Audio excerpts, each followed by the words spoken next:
DC Masud আলমের ফোনালাপ ভাইরালের পর শিবির নেতার ক্ষুব্ধ প্রতিক্রিয়ার বিষয়টি ঘিরে দিনভর রাজনৈতিক অঙ্গনে উত্তাপ ছড়িয়েছে। নিজের ভেরিফাইড ফেসবুক অ্যাকাউন্টে ডিএমপি রমনা বিভাগের ডিসি মাসুদ আলমের ফোনালাপ ভাইরালের একটি ফটোকার্ড শেয়ার করে তীব্র সমালোচনা করেন বাংলাদেশ ইসলামী ছাত্র শিবিরের কেন্দ্রীয় অফিস সম্পাদক সিবগাতুল্লাহ সিবগা। তিনি শুধু ক্ষোভই প্রকাশ করেননি, বরং দেশের সামগ্রিক রাজনৈতিক পরিস্থিতি ও প্রশাসনিক ভূমিকা নিয়ে একের পর এক কঠোর মন্তব্য ছুড়ে দিয়েছেন। স্ট্যাটাসে সিবগাতুল্লাহ বলেন, আওয়ামী লীগ মাঠেও নেই, জনগণের সাথেও নেই। একটা দলের নৈতিক শক্তি না থাকলে যেটা থাকে সেটা হলো ষড়যন্ত্রের শক্তি।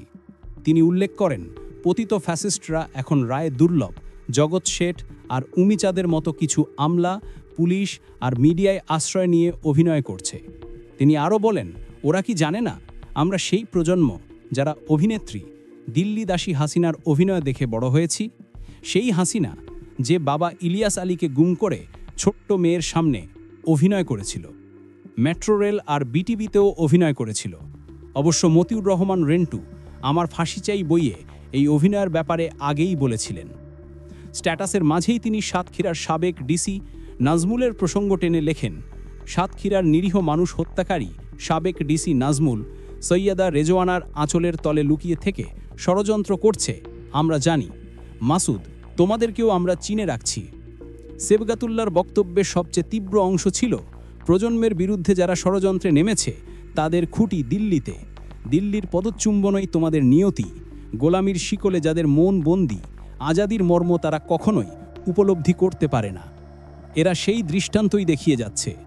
এদিকে সোমবার ধানমন্ডি ৩২ নম্বর এলাকায় উত্তেজনার মধ্যেই সেনাবাহিনী ও পুলিশের সঙ্গে সংঘর্ষের ঘটনা আর সেই সময় ডিসি মাসুদের ফোনালাপ ভাইরাল হওয়ার ফলে নতুন করে বিতর্ক তৈরি হয়।